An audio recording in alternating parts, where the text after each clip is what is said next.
Welcome in to Sweet Tea in the SEC. Boy, do we have a loaded show tonight. Playoff reactions, SEC championship recap, amazing guests coming on. Man, we have a lot to talk about. Adam, how you doing, brother? Hey, how's it going, man? I am just kind of trying to take in all the college football playoff stuff.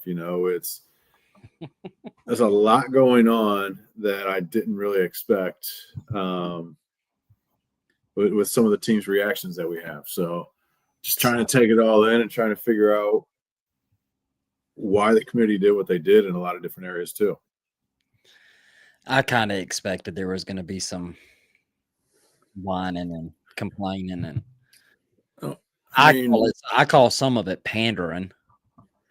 I think some of yeah, it's pandering because you know what was funny. I know I love Clark Lee and I love Vandy. I'm loving how literally for 2 weeks straight, Clark Lee was just going after the committee and going after the thought process of leaving out a 10-2 Vandy and da da da. He was just going like blowtorch to everything and every media appearance he made. And then now I'm seeing today, he goes on and says, "Oh well, if we would have handled business," and whole tune just totally shifted. And now the motto is "spot the ball," and like people are eating that up. And I'm like, did y'all forget? And that's just, to me, that's just like they're pandering. They're pandering to their fan bases and yeah, and their school and getting the fans riled up. Notre Dame's been doing a lot of. They're mad. They're mad, and yeah, that's where I kind of wanted to go first because we had a live reaction show, but man, that show's not really built to really go deep dive into the analysis of what just happened. That show's kind of just more of like let's live react and act a fool and kind of talk all over each other and scream and debate as Sean and Season were debating on the show, which was wonderful. Um, so we're going to take this time to actually give our thoughts on it, more detailed thoughts on it. And I guess we'll go to you first, Adam. What was your? It seems like it came down to Bama and Notre Dame. I think I can speak for you and say that I don't think me or you had a problem with Miami getting in. I didn't. Um, I felt head to head had to matter, but you could throw them in there if you want to. But where did you stand on the Bama Notre Dame debate, and who did you favor and who did you think should have been in? First of all, Zach, thanks for being here. I appreciate you letting us know that you're here. Um, the I think I think the biggest winner out of all of this is TV network. The network TVs, and because they want an expanded playoff, because they want more games, they want more ad revenue, they want more all of that. That is the biggest winner out of all this because you had multiple teams, in my opinion, that had legitimate claims to be able to get in, Vandy being one. BYU. I think BYU should be more upset than Notre Dame. They lost to one team that is in the playoff ranked number 4, and they just happened to lose to them twice, and one of them was in an extra game. I think they have the most gripe out of anybody. Obviously, Notre Dame has a complaint. If Bama didn't get in, they would have had a complaint. If Miami didn't get in, they would have had a complaint. So there were multiple teams, and I think they're legitimate complaints this year that we didn't see last year. Last year, Bama, Ole Miss, a few others tried to, but they all had 3 losses, and everybody that was in had 2 losses or was a conference champ. So I get why there's more complaints, more controversy. The one thing I don't understand, or maybe it's multiple things, but something I don't understand is the committee has always said the early rankings are for transparency purposes to give an idea of what they're thinking, why they're doing what they're doing. But all it really is a TV grab. It's just for more ratings, more ad revenue. They don't mean anything. The committee has come out and said multiple times, each week we do an independent ranking. We don't even look at last week's. Last week's rankings have no bearing on tonight's rankings, on those stupid shows that lead up to the Sunday, those Tuesday night shows. None of those Tuesday night rankings had any bearing on what they did Sunday. So for some universities to come out and say they feel like Notre Dame mainly, but a couple others that were upset, to have the rug pulled out because we were ranked at this position the whole time, like that doesn't mean anything. And I get that they thought they had a chance, but you're at 10. You at any time can move back. Now I don't understand why things shuffled around to where head-to-head finally mattered when neither one of them played.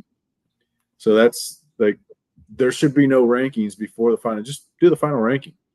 And in honesty, I wouldn't even mind if the BCS rankings, we went back to the old BCS system and just had the top 12 or top 11 plus the top 5 conference winners, or top 10 of the 5 the highest ranked conference winners out of it. If it's, the situation like this year, instead of making it a committee, because there are going to be some biases, but it's going to be less subjective when it's computers, and you're not going to have emotion put into it. It's going to be, this is the logarithm, this is the formula, boom, punch it out, and that's why you need multiple computers to do it, so that one person can't rig it to have it be biased. And, I got Zach's in there saying that Notre Dame needs to join a conference. I don't know. Like, I like Notre Dame being independent. That to me brings back a lot of the traditionalist in me. It brings back a lot of the old school football before we had the supersized conferences. And I like Notre Dame being independent. It's got its pluses and it's got its minuses, though. And this one is a minus in it because they didn't have that extra data point. The other thing I didn't understand was, why did the conference game loss not really matter for Ohio State, which their game was close, but they didn't look very good. But it didn't really matter for Ohio State too much. You just had to go head-to-head, and they slid one spot. Indiana went up one spot. Alabama looked terrible and didn't fall at all. And then BYU didn't look very good, but they did fall. There was 3 different rules applied to those 3 different teams, I felt like. And, there wasn't a whole lot. They do all these pre-rankings for transparency, but I feel like there is no transparency. I feel like each situation that was similar were all treated differently in multiple different aspects. Yeah, I didn't necessarily have a problem with the conference championship ones, which people don't like when I say that. I didn't really have a problem with any of it, but there's other teams could have been in. I wouldn't have had a problem with that either. My main gripe is, 1, TV is the biggest winner. I don't like that. And 2, I just felt like things were treated a little bit different in these final rankings. There were some individual teams treated differently than very similar situations. That's my big gripe, and we don't know why. They try to explain it afterwards, and it doesn't really make sense. Yeah, and man, the whole thing, I don't know. Number one, I do get Notre Dame's gripe with I get it. Like, you were told all year, according to the rankings at least, you were better than Miami because they kept you above Miami, which was so stupid. And I guess maybe this is a fault of mine for thinking everybody thinks like me sometimes. I kind of saw this happening. Like, we have a group chat on Twitter with a couple of Notre Dame fans, and I hope they're okay because they haven't been in the group chat in the last couple of days. But I remember bringing up, and I love those guys. I want to make clear I'm not taking a shot at them because I absolutely love CFB Daily guy and the other one too. But they almost got pretty offended when I brought up a couple of days ago where I was like, I think this is setting up. Like, if you really, really listen to the committee, and look, I didn't watch a single one of them. I would just see what people would post about what they would say. Yeah. And one of the things I saw that was posted was that as soon as they got side by side, they would consider head to head. So whether you think that's stupid or not, and I do, I think that's totally stupid. But whatever. They did say that for several weeks. And I was like sitting here like, they're kind of telling you, like, if certain things happen and they get side by side, this could happen. And like I said, I brought it up to our group chat, and Notre Dame fans were pretty adamant, like, nah, never, nope. And I'm like, hey, I love you guys, but I don't think y'all been listening because they're saying it. They've been saying it out loud, and sure enough, that's what happened when BYU lost the way they did. I was like, this could be bad because BYU will probably move down, and that's going to slide Miami and Notre Dame right there, and then it's going to become a debate on Bama versus Notre Dame. And I get because I'm seeing a lot of people mad that Alabama's in. And listen, I'm the last person to defend Alabama, trust me. But I watched the SEC game, the SEC championship game, and I get it, but and I get how they play too. They've been playing some really bad football here lately, and that can't be ignored. But I also think that, we can't just sit here and blatantly ignore the resume and the impressive wins they've had. I went back and looked. S&P Plus, which is Bill Connelly's S&P Plus rating system. It's a power rating. And they had wins. So they had a win against the number 5 ranked team in the power rating and a loss because that's Georgia. They had a win against the number 11, number 17, number 20, and number 28. They had a loss against the number 12. All right, that's 1, 2, 3, 4, 5, 6 top 30 teams. 6 top 30 teams they played according to this power rating system. Notre Dame, they played the 9th, 8th, 15th, 67, 57, 55. They lost against the 9th, 8th, 15th. So their best win is the 55th ranked team, who had a defensive S&P Plus rating of 99. I mean, I get the Bama hate. I do, trust me. As a Georgia fan, I mean, there should be nobody that hates Bama more than me. But I don't know how you look at that resume. And also another thing is this Bama team isn't like Oklahoma on the offensive side of the ball where they have a kind of like sucked all year on offense. Like we have seen the Bama offense. There was an 8-9 game stretch in the season where that offense was cooking as far as the pass game. Like it was cooking. And then the last, 4 or 5 games, the offense kind of turned to complete crap. So I do know with Bama, at least I see it. I've seen that they can be a good offense. So I don't know. I was fine with them putting Bama in over them, and I think Bama should have been in over them with the resume that they had. But that was just my opinion. And I don't like punishing a team for losing. And John Gruden explained this great. If listeners, if you want to go look up what John Gruden said, he compares it to the NFL a little bit, saying, why are the teams that are the best playing for a championship in their conference being punished by playing an extra game? There's more opportunity to hurt themselves. Mm-hmm. The other teams are sitting at home resting, not getting another loss on their resume. So at some point, either they need to go away or all the other teams that are in contention line up and play each other. And then that's kind of their first round of elimination in those games as well. And they can either win that game, you play all the conference championship games, and then you take the other top, 15 or the other top, stop at 20. Whoever's not a conference championship game, take the rest of them to the 15th ranking or the 20th ranking or something, and they all match up against each other. Number 11 versus number 16 or however many works. And you do something because you can't have – I honestly, I think it helped Ohio State last year when they didn't have to play in a conference championship game. And they got that extra time off. Now, if you look at it, it was about the same amount of time. There's only 2-day difference between when they played their game against Michigan to when they played Tennessee, as Oregon playing the Big Ten championship to playing Ohio State in the Rose Bowl. That wasn't that much of a difference, but you had some teams that had to play in a conference championship game and then play a first-round game, like Clemson, like Penn State did. So there's a lot of inequity and a lot of difference depending on what you do, and teams like Ole Miss probably didn't want to play in the conference championship game. It's getting to a point where it benefits teams not to play in the conference championship game. Yeah, you know how I feel about that. I don't know. I think people, to me, and I don't know. I do get it. I do get what you're saying, and you're right in most aspects, in my opinion. I don't know. It's to me, I couldn't imagine not wanting to try to win a championship. I don't know.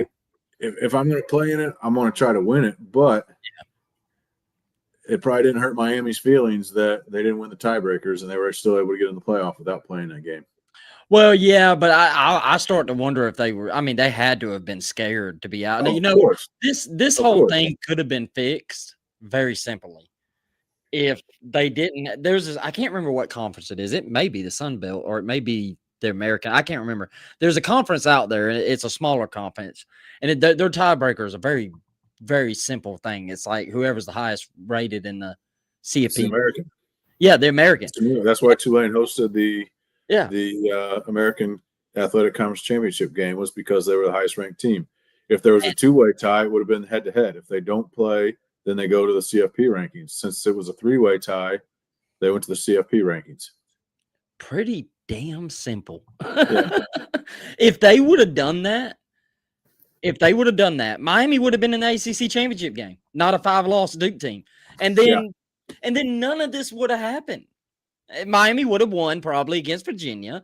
And then Miami would have had one of the 5 highest ranked conference champions, and we wouldn't even be talking this. James Madison isn't in, and Notre Dame's in. More than likely. Likely. So maybe this is why Notre Dame's AD is so mad at the ACC for not fixing their tiebreaker. Yeah. How have you liked Notre Dame's behavior? You know, I think they are. I get where they're coming from. I don't think they're handling the best, and everybody's calling Notre Dame out for not playing in a bowl game. They're one of 10 teams not playing in a bowl game. Some of them have coaching changes, whatever. Yeah, they're the only team not playing in a bowl game. Coaches, so Notre Dame shouldn't be getting all the hate. 1 and 2, the bowl games are the desire to play in bowl games by players is starting to dwindle. Look how many people sit out because they want to get ready for the NFL. If they're not in the playoffs, anybody that has a chance to play in the NFL or is going to be a high draft pick in the next, not this coming spring, but the following spring, they're going to sit it out too and then wait for next season, come back, play their last season of eligibility, and then go get drafted. Like, no, it doesn't mean very much to play in a bowl game anymore unless you're one of those teams that expected to have a losing record, barely get to 6-6, whatever, and now they're 6-6 and they get in. You know, for the record, I'm not laughing at you. I know what you're laughing at. I saw somebody else say that too. They said they didn't. I saw somebody else put on Twitter they didn't think Catholics pulled out. Okay, I'm gonna go a little different, and I want to make this very clear because me and Adam both love each other. I don't hate on that, and I'm not taking a shot at Adam because I know Adam doesn't. I know Adam, so but I'm just. I'll go ahead and say it. I'm just tired of us as a society accepting quitting. No, I agree with that as well. I get it. It's a bowl game. I don't know, man. I don't want to go on a rant tonight because I don't feel good. And I don't want to get a headache.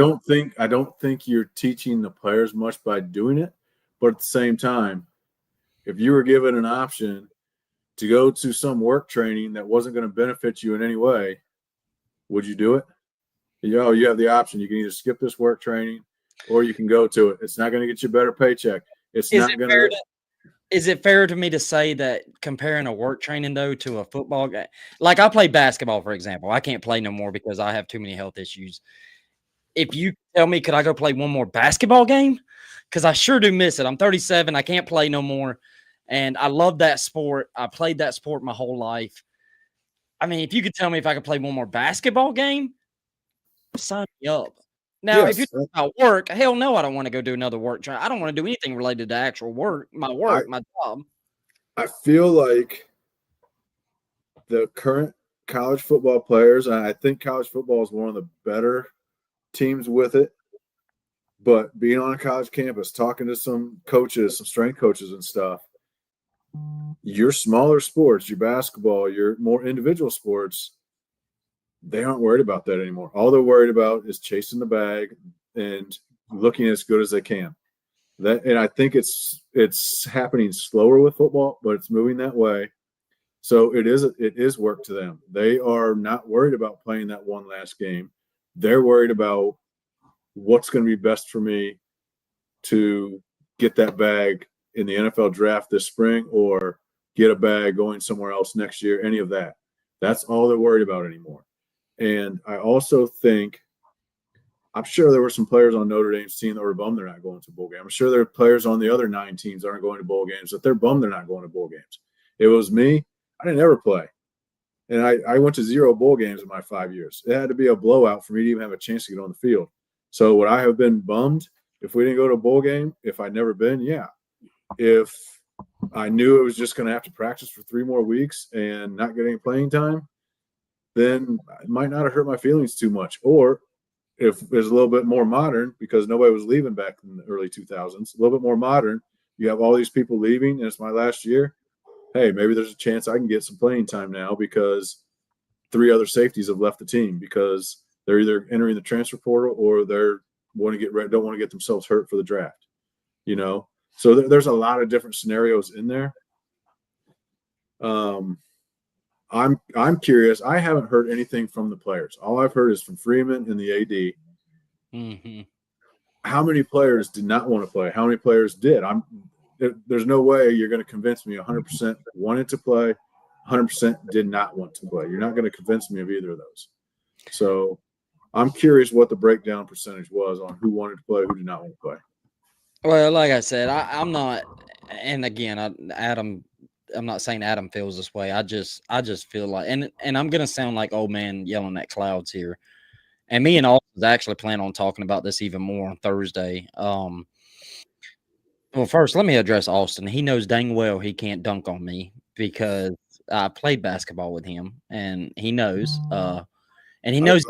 I was wondering if Austin was thinking that you guys are playing on a 7-foot hoop or what. Yeah, and he knows. He's watching. He knows he can't outrun me. I ain't gonna brag on my speed, but he knows he can't outrun me.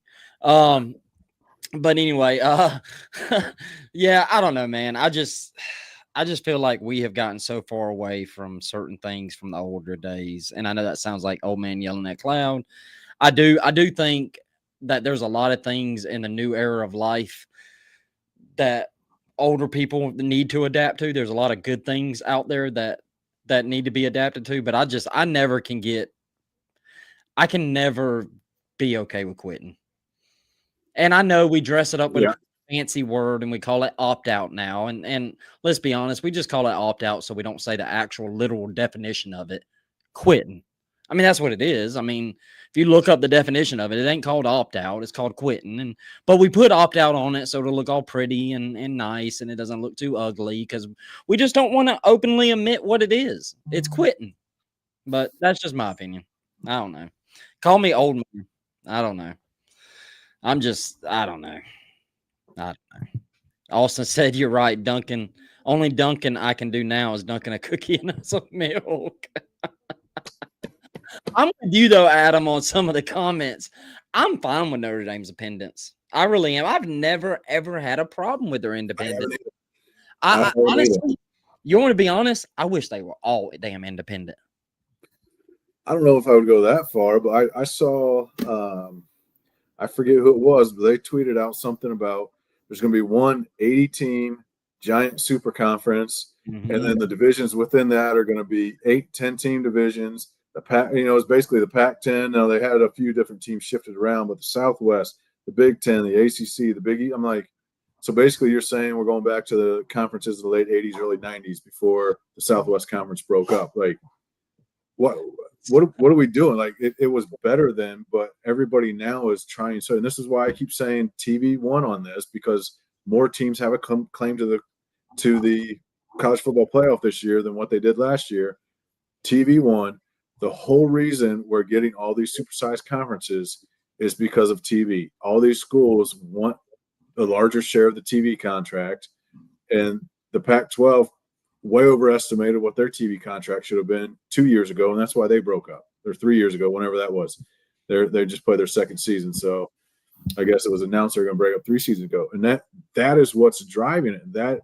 But you wait, we're going to get one giant conference and make divisions out of the old conferences. Like, just there needs to be one college football commissioner. It'll never happen.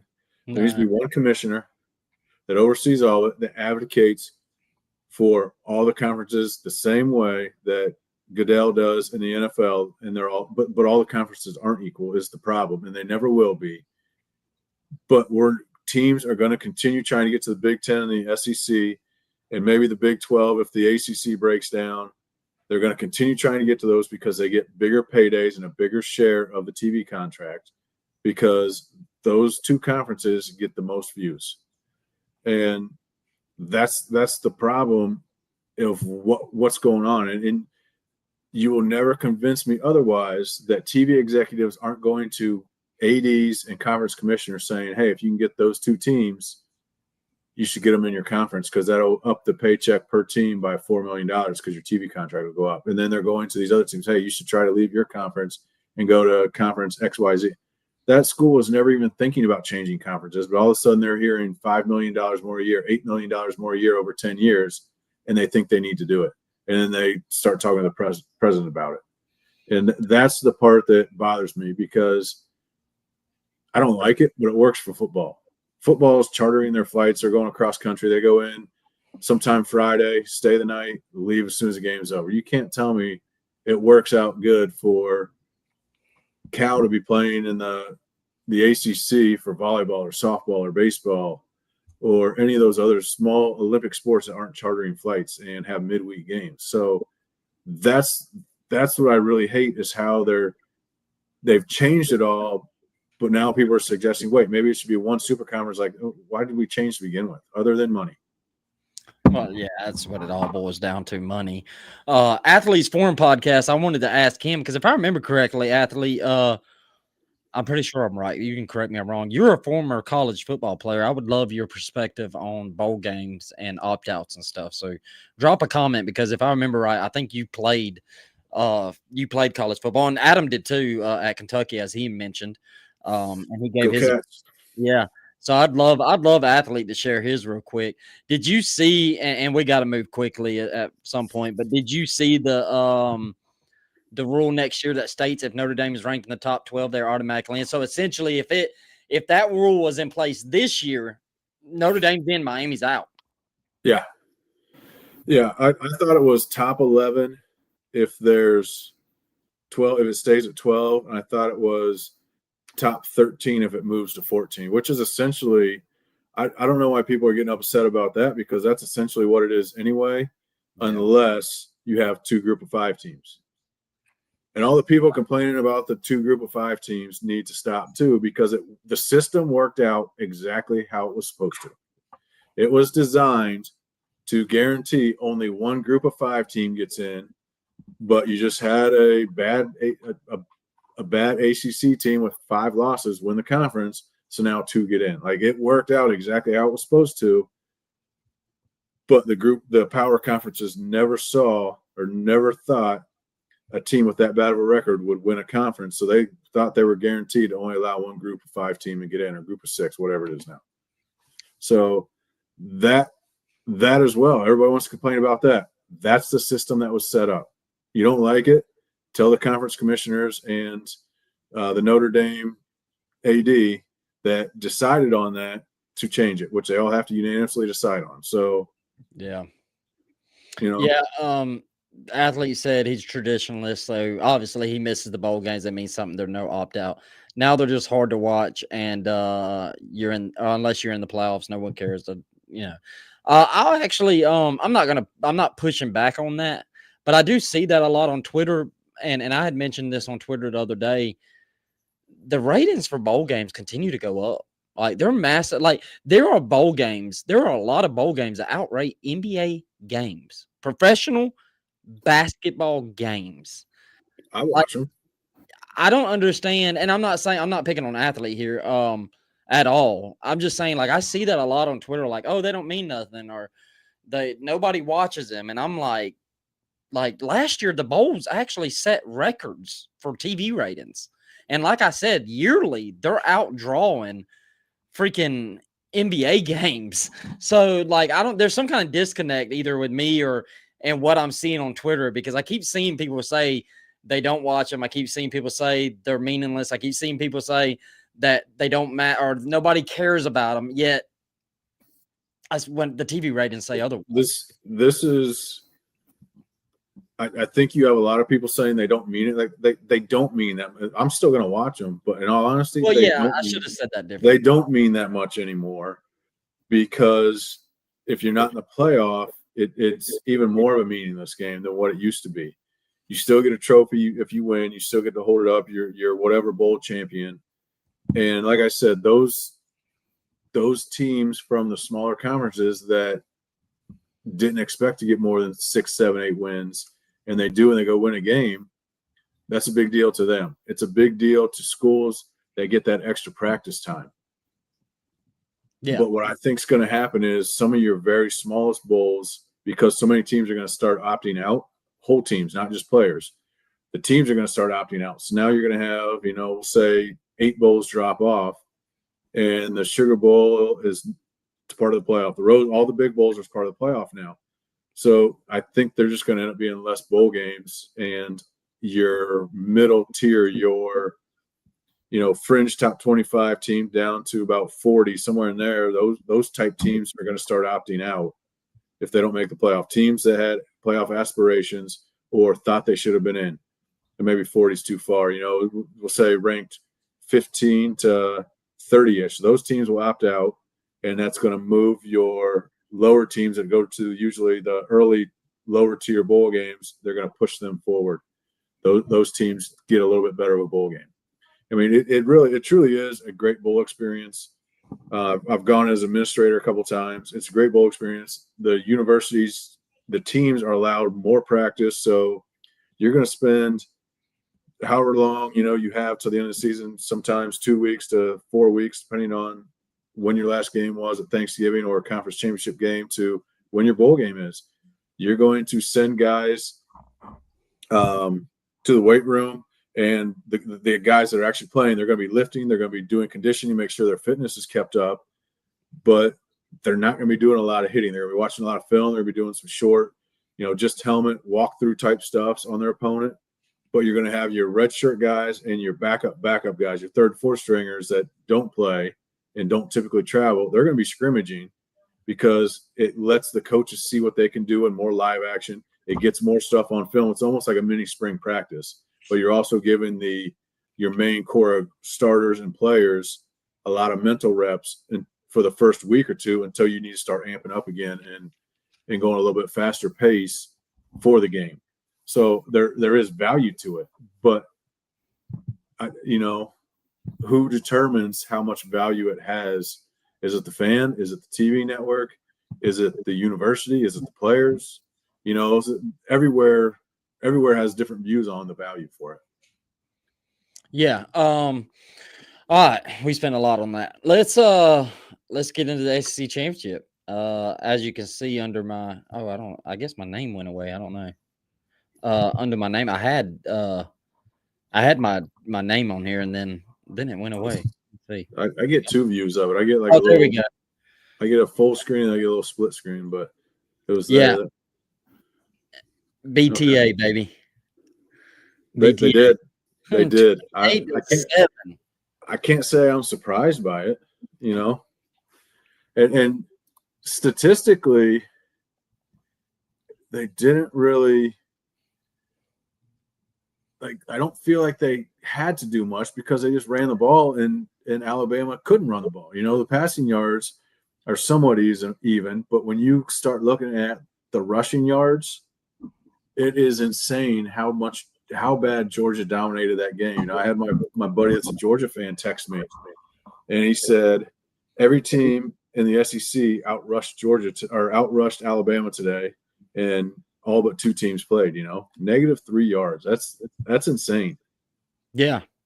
It's crazy. Like I expected a really close game. I expected a typical Georgia Bama game. I didn't expect that at all. And I don't feel like 28-7 was a true indicator. Like the game never felt that close.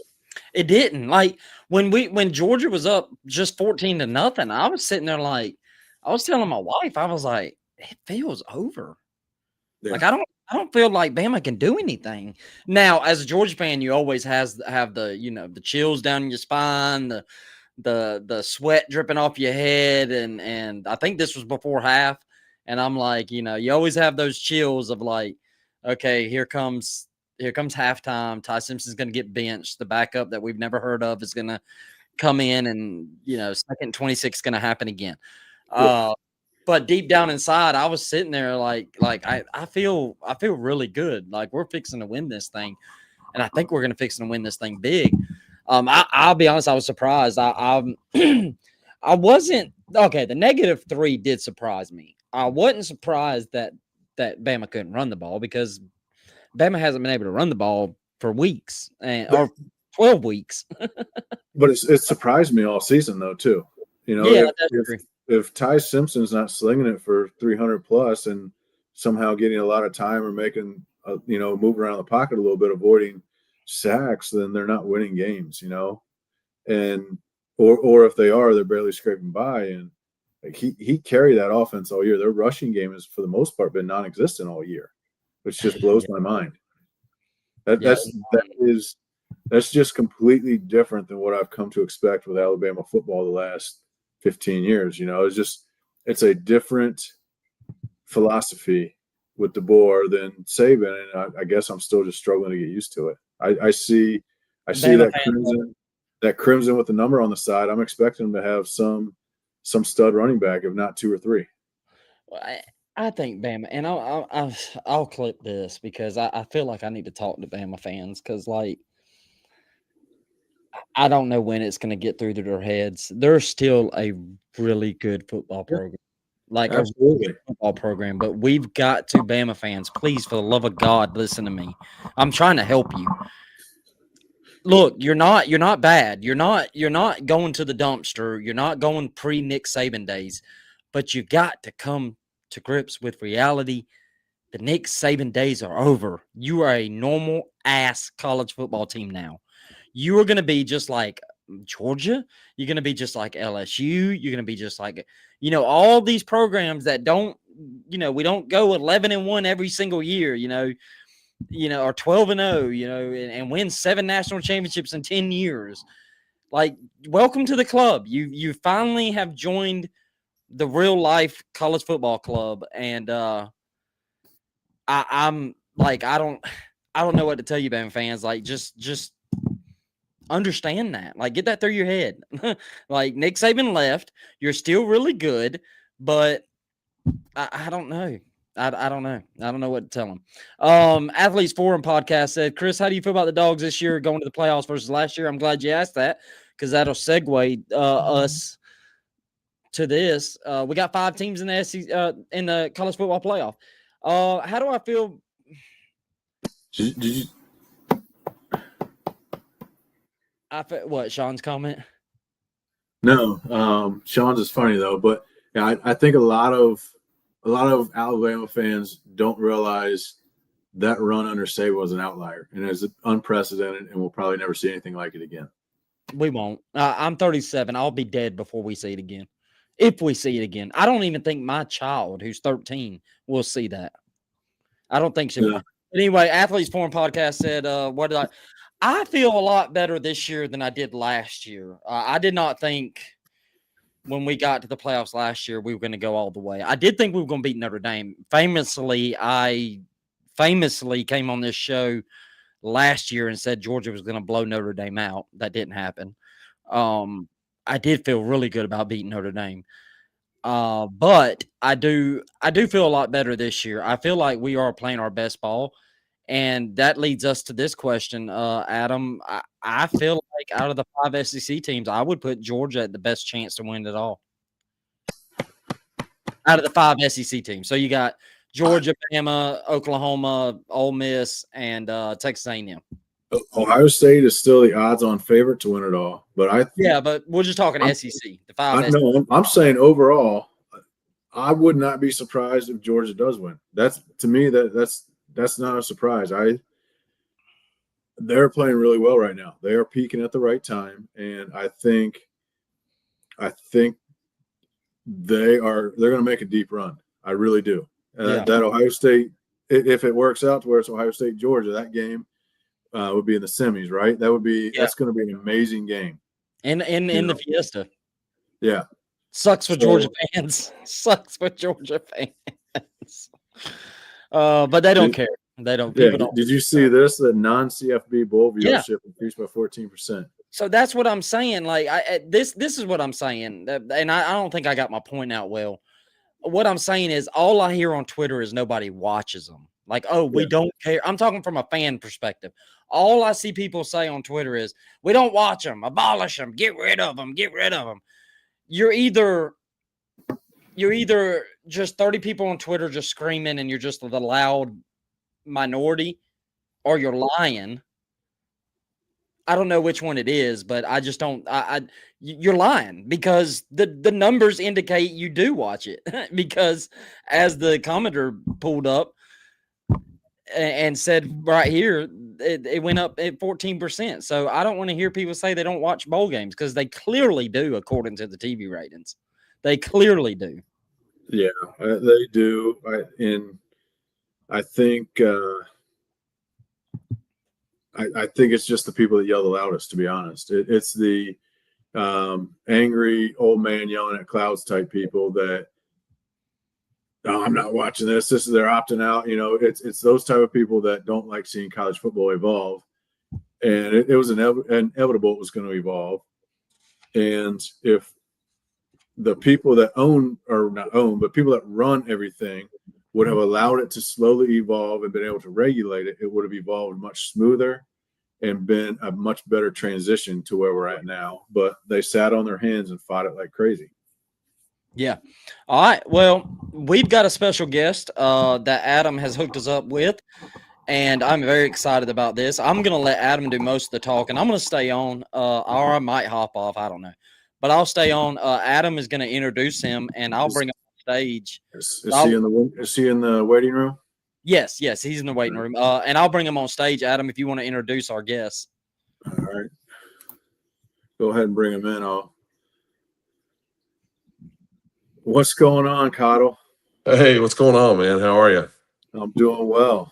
So for those of you watching that don't know, Jeremy Caudill and I were teammates at Kentucky, 2000 to 2003. He was a 3-year starter at Kentucky, 4-year letter winner. Lots of good playing time. He was in the trenches with, everybody, doing all kinds of things. And just a great player, all around great guy as well. And so we got him on today. As you can see, Caudill, I don't know if you know, I wear a different higher education shirt every single show. I've been waiting for this one to when they would make a coaching change. So Jeremy's a little bit more in tune. He's still close to Lexington in the state of Kentucky. But just want to get your thoughts and feelings, with Stoops. And, we had kind of talked a little bit leading up to him. Can he go another year? Is this his last year? And what you kind of felt like was the ultimate, we got to get rid of him, that AD Mitch Barnhart made, and then how you're feeling about the Will Stein hire. Well, hey, man, thanks for having me. I know we've talked offline several times about all of this. It's been a roller coaster of a season, to say nothing less, man. It's been interesting to watch how it played out. It was disappointing, I think, for all the true blue fans. Started the season with so much promise, and then it seemed like there were just the same mistakes and the same problems that have plagued us for the last couple of years now that continued. So as the season went on and they weren't doing as well, I thought there was a good chance that Mitch Barnhart would make a move that he typically doesn't, and that's a coaching change in the middle of the season. It seemed like the near miss with Texas, and then getting Florida and being able to go down to Auburn and compete, I thought had unfortunately saved his job, because I thought he should have been out, probably a year ago. But anyways, he pulls that off down in Auburn, and then everybody's, gets the positivity back up. They're all anxiously waiting to see what can happen. See if we can go down and throw, with a fight at Vanderbilt, and then maybe get that arch rival at Louisville. And man, it was awful. It was embarrassing. And I think at that point, everybody kind of had the idea, especially after the Vandy game, this just isn't going to work out. And if there was ever to say that there was, something that was going to seal the deal, Louisville found a way to do that to us. And I think they were surprised at how things went. The UK fans were surprised, but I think Louisville, their staff and their players were surprised as well. Yeah, there was optimistic feelings and definitely a little bit better feelings in Lexington. But that Vandy game where it was just a no-show from Kentucky, all of a sudden it came to, all right, at least it's basketball season. And then another no-show in Louisville for the last game of the year. And, I'm not going to sit here and say Kentucky's been an SEC power. I don't know if they ever have, and definitely not since we were in school in 2000. But Vandy was one of those teams that we could usually count on beating. And, that was at least one SEC win. And it's still, I think, hard for Kentucky fans, along with everybody else in the SEC, to wrap their brain around Vandy being good, because they are a good team now. And they just destroyed Kentucky. And, the mistakes that you mentioned and brought up, like, I got so frustrated about this year. I told multiple people I was watching games with, like, how many times coming out of timeouts or a replay or something where it was a dead ball was there a delay game penalty, or Kentucky would have to take a timeout after a replay when you have 3 minutes to figure out what you're going to do, and then all of a sudden the quarterback can't get the play. Like, that's the type of thing over and over that has happened. And I like Stoops. He did great things at Kentucky, but I hate to see him go, but it was definitely time for a breath of fresh air there and to bring in a new culture. Yeah, for sure. We both agree that there's a multitude of mistakes that seem to happen year in and year out with this program, especially the last few years. Clock management, game management, just in general, seem to be just terrible. I don't know if they had anybody specifically assigned to that or not, but it sure didn't seem like it.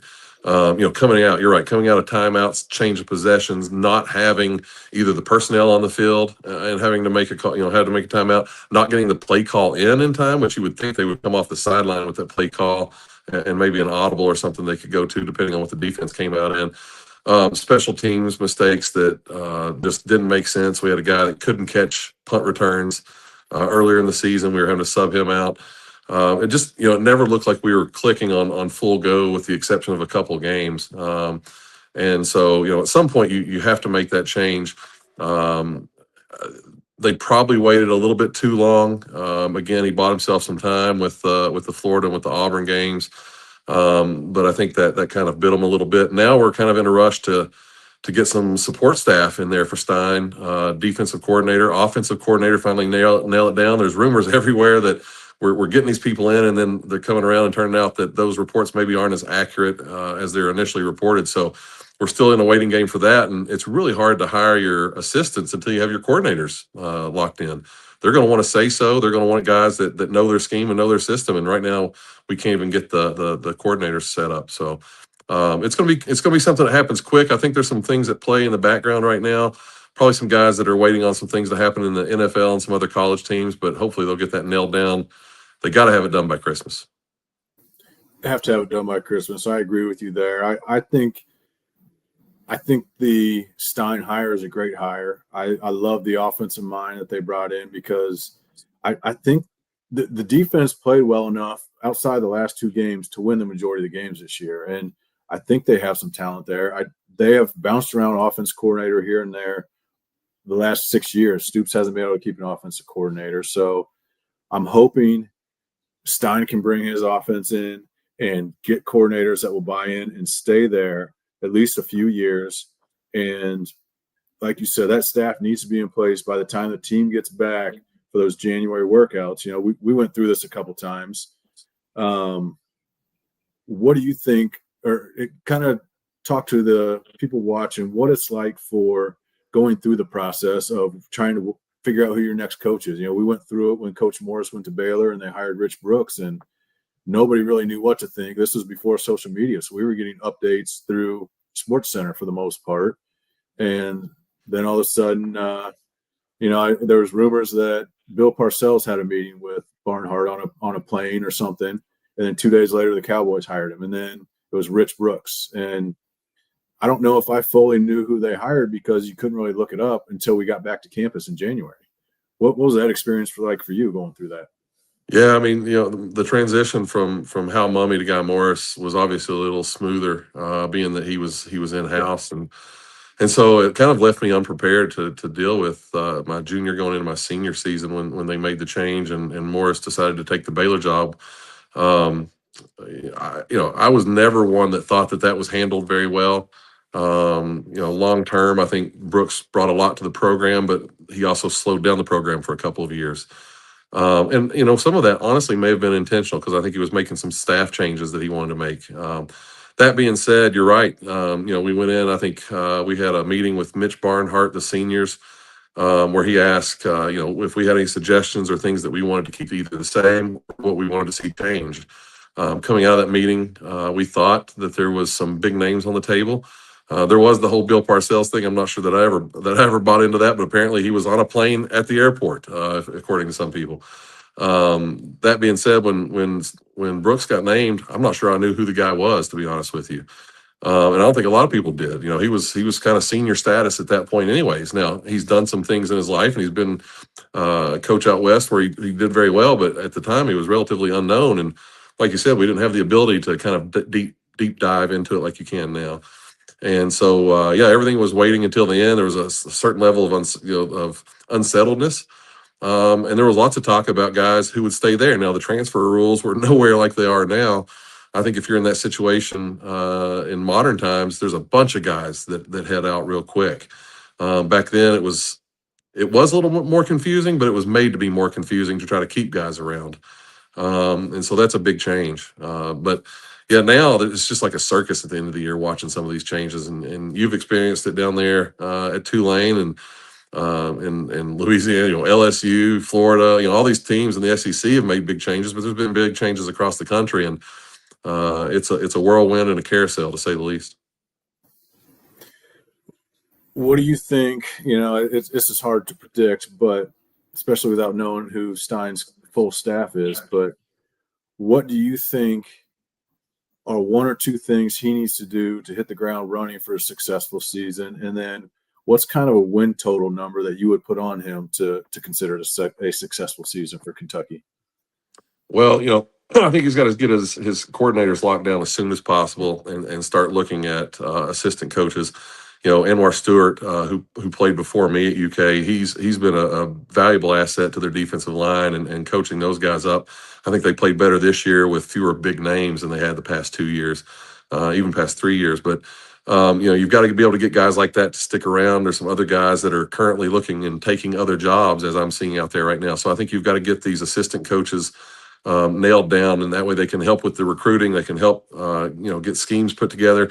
You've got guys that are going to enter that portal. Let's be honest, they've already entered it in their minds, and they're already talking to people. Their agents are, and so this artificial date that we have, where the portal opens, most guys know day one where they're going to go, or they're just simply waiting for a bigger paycheck somewhere. So you've got to get that all in place so you can get those players either out of the portal or recruits to make sure that they get there and they sign. That's going to be their biggest challenge right now. As for the second part, the win total, man, it is 10-2. No, I'm kidding. I don't know. It's so up in the air, and it really depends on how things fall out the next month and a half. It's a scary time, but an exciting time. You want to be positive and stay positive. But being realistic is the difficult part. Yeah, very, very much so. And I think, unfortunately, being realistic is kind of what you have to be as a Kentucky fan sometimes. And I think if they can get to a bowl game, that's successful. I think a big thing would be to keep Cutter Boley at quarterback. That was one of my biggest knocks on Stoops was they got a transfer quarterback every single year. Boley's the first quarterback to start, at least that I think I can remember, that started his career at Kentucky since Lynn Bowden, and he didn't even come in as a quarterback. He came in as a receiver and got pushed to quarterback by default. So, Will Levis had a nice 2-year run at Kentucky, but after that, it was just miss after miss in the transfer portal at quarterback. And I think everybody knows that's a pretty important position. Yeah, I'll be curious to see how Stein feels about Cutter once he gets to actually dive into it deep in practice and in the film room. I think there's a lot to be said for quarterbacks in the film room and what they're seeing and what their thought process and how they're kind of just going through their reads and their progressions. So it'll be interesting to see that from a guy that we know can coach quarterbacks from his recent past. There's some rumors that somebody might come with him from Oregon, but now they're kind of tempering those rumors and saying he's the quarterback in waiting out there. So there's a lot of what ifs at this point. But it'll be curious. I think it'll be great to keep Cutter. Cutter's one of these guys that hopefully he realizes that if he sticks around and he can continue to progress and develop, he could be the next kind of Tim Couch level guy at Kentucky, where you're a Kentucky native. You've got all the support of the state behind you. You've got the body for it. You've got the build for it. Now it's just a matter of, can he play that position and can he develop? Hey, with guys like Stein and some of the offensive minded people he's looking at bringing in, I think they can develop a quarterback and it'd be a great fit. Then you go, okay, well, we've had some good running backs come through. Can we get this running backs coach from Florida, or can we get another running backs coach that can develop those guys and keep them going? The big blue wall, we've had some great success at recruiting offensive line until the last 2 years.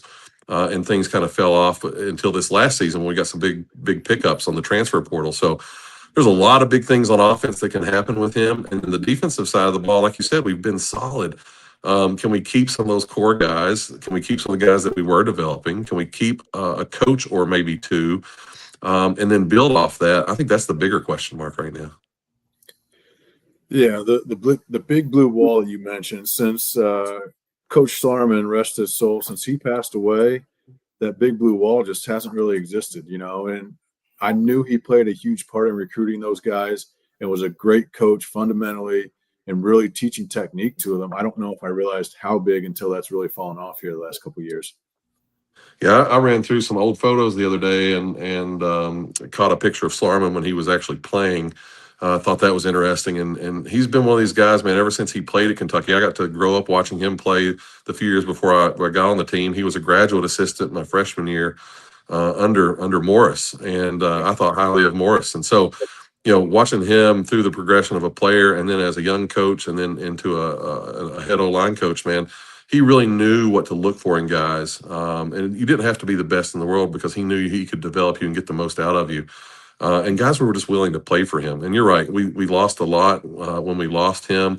We lost a lot of recruiting, and I don't think people understood what he was able to do recruiting offensive linemen that maybe weren't the most touted guys that were out there on the market, but he seemed to be able to pick out those kind of rough gems and be able to polish them up.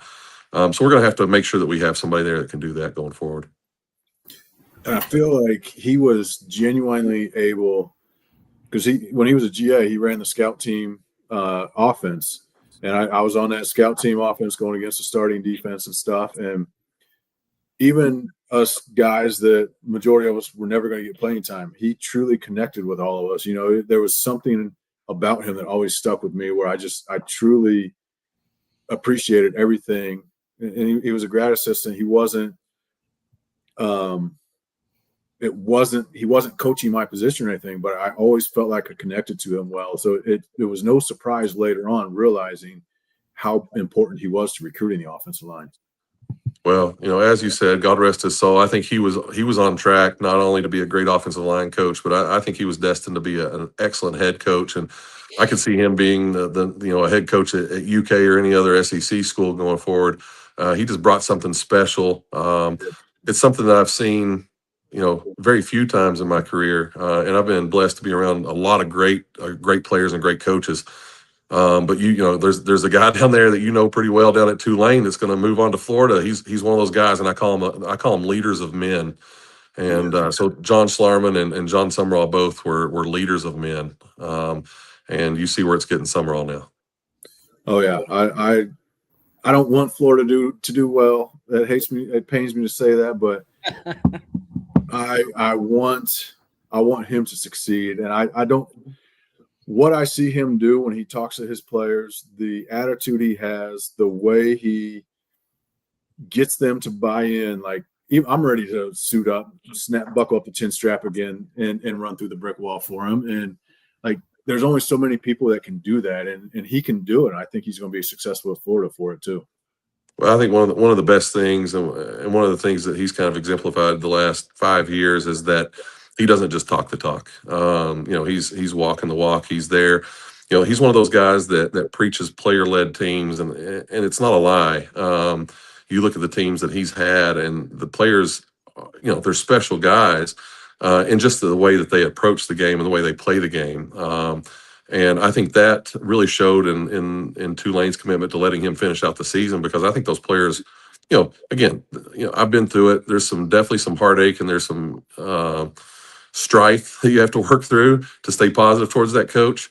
But at the same time, I think they can understand why he's making the move that he is, and they want to continue to fight and play for him as well as each other. But again, it's a special group of guys when you get to see that, and so it's worth kind of paying attention to and taking note of.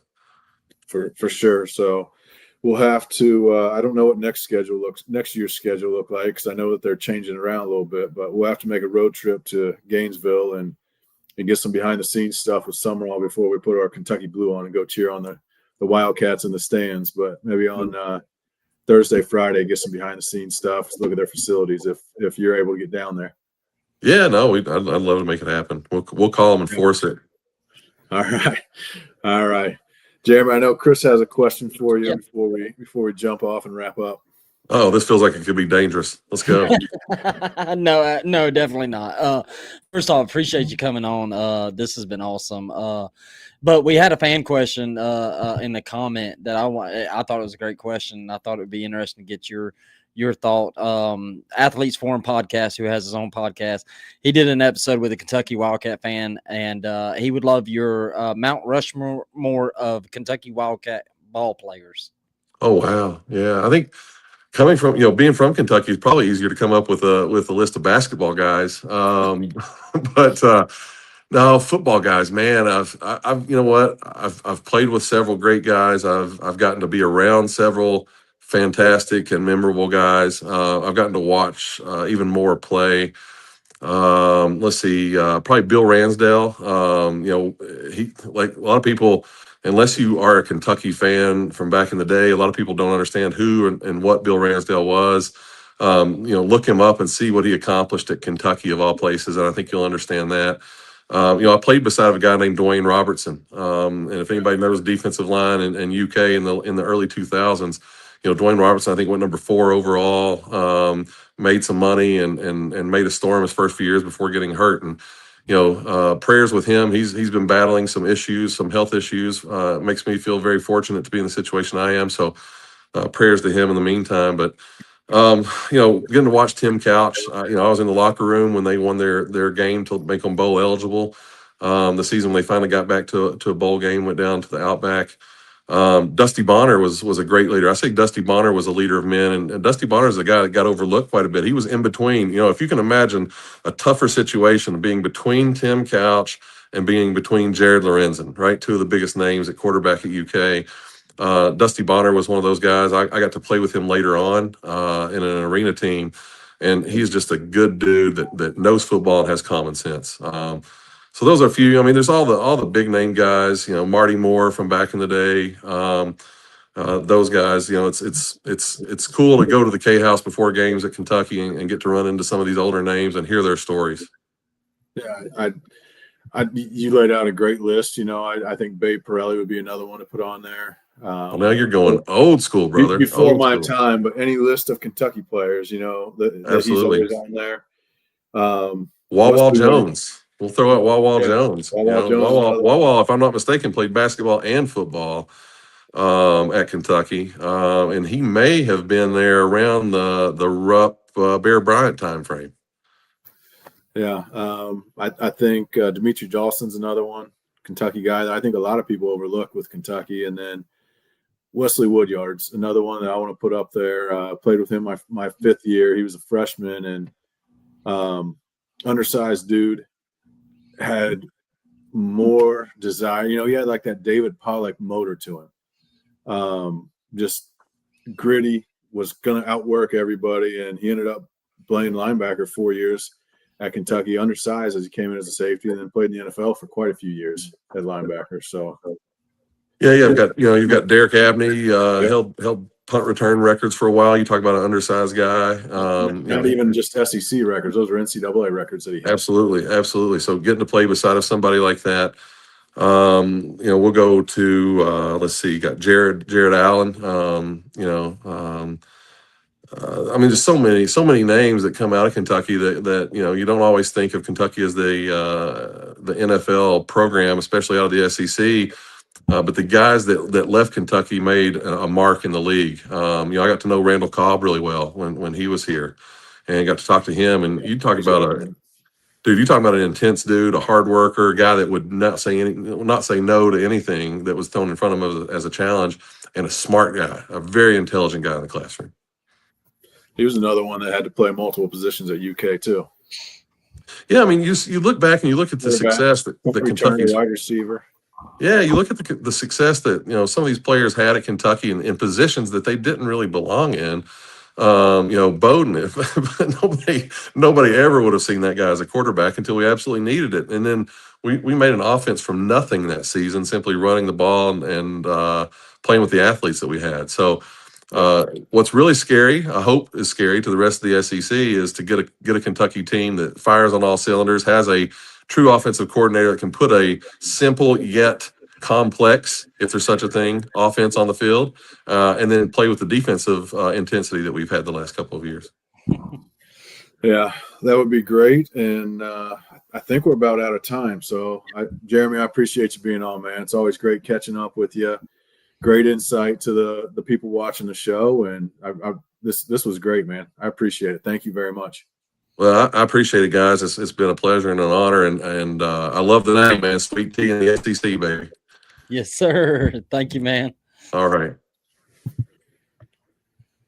All right, that was awesome. Like Adam said, man, that was awesome. That was cool. I can't wait to clip that and put it out there, and that was really cool. Appreciate Adam for getting that going. All right, we got our other show coming on. We're running late, so we got to get Pops and his show. We got a master show for y'all watching right now. Former SEC running back Rakeem Boyd is coming on the Coach's Corner, and man, that's the biggest guest we've ever had. it's a second biggest. Come on now, behind the Kentucky. Come on now. Yeah, I can't wait to hear it. Pops is going to kill it with that. I remember watching Rakeem at Arkansas, and man, he was good. He was good. So I can't wait to watch it. So all right, we appreciate y'all. We usually let Adam do the outro, but we're gonna get on out of here so Pops can get on. Adam, I'll see you next Tuesday, brother. All right, sounds good, man. Be good. All right, brother.